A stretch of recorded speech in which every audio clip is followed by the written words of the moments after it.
Welcome back. A Tanzanian man in possession of $1 million worth of gold has been arrested in Kenya just before attempting to board a flight to Dubai.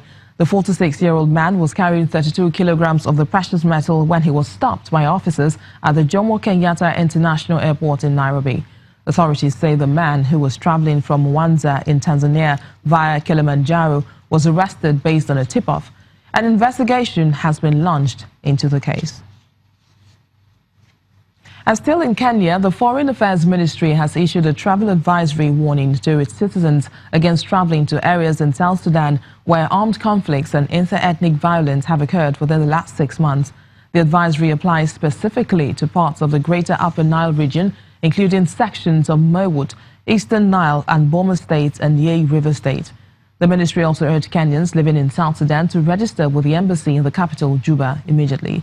The advisory comes after 2 pilots who were detained in South Sudan for 1 month after their plane crashed were released after the payment of compensation. Well, there's more coming from Kenya, and this time the state-run Kenya Electricity Generating Company plans to add 1,745 megawatts of electricity from geothermal sources by 2025. This is part of a government push to end power generation from fossil fuels.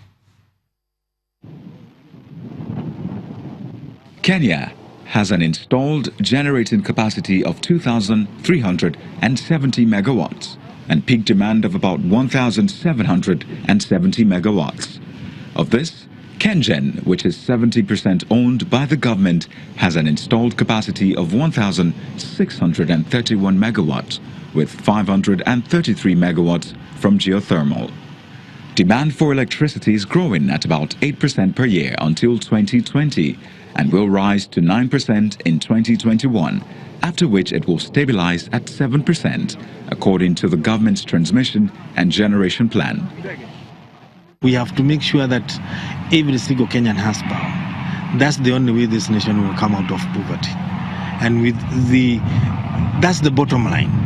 We have to generate as much power as possible, ensure that our energy per capita is competitive just like the rest of the world, and that's the only way we can be able to attract industries, compete with China and other industrialized nations.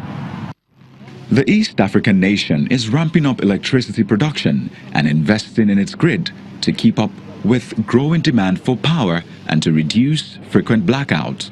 It relies heavily on renewables such as geothermal and hydropower.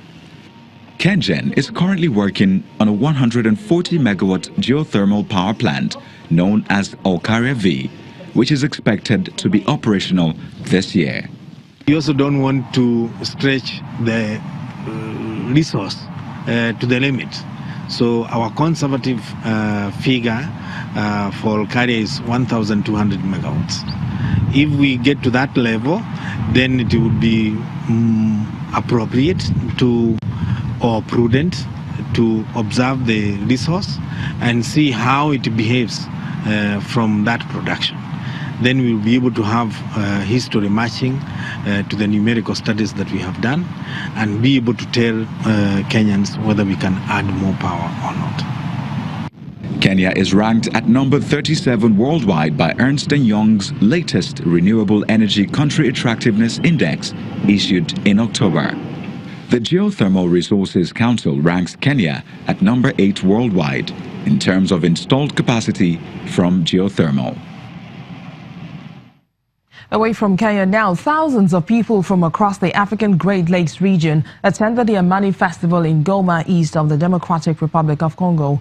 Amani, which means peace in Swahili, is in its 5th year and aims to try and change the story of a country marred by conflict, giving residents hope for peace.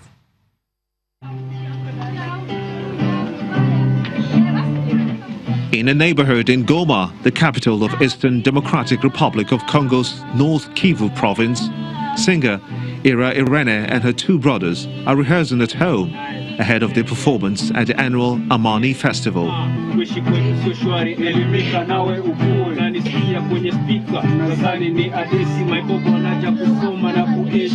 The 5th edition of the festival was held over the weekend, attracting thousands of music fans from across the Great Lakes region. Ira and her brothers were amongst 5 groups representing Goma. They say that the festival was a rare opportunity for young artists to be seen and heard. The Amani festival is a big deal to me because it gives me lots of opportunities.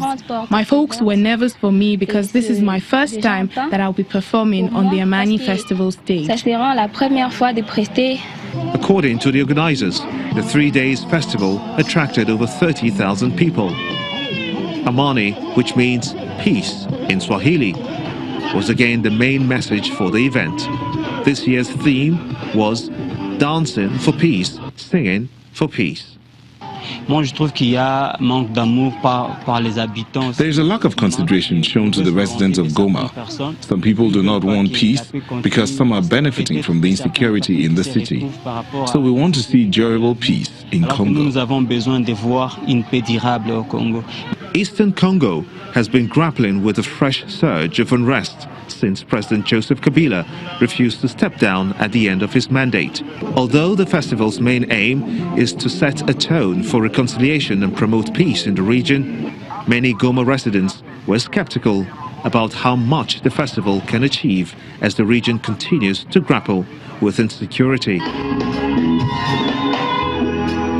Despite the current political crisis, Amani organizers say that the festival can at least show a different side of Goma, one that offers hope.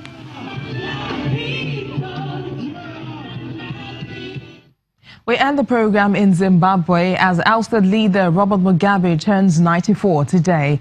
The former president was pictured alongside his wife Grace and a large bunch of flowers marking his birthday 3 months after he lost power. The celebrations so far appear to be a little muted compared to the party last year, which involved thousands of cheering supporters with a rumored cost of about $2 million. In honoring the nonagenarian, the nation declared today a public holiday. And that's it on today's program. Thank you for watching. I am BC Adebayo.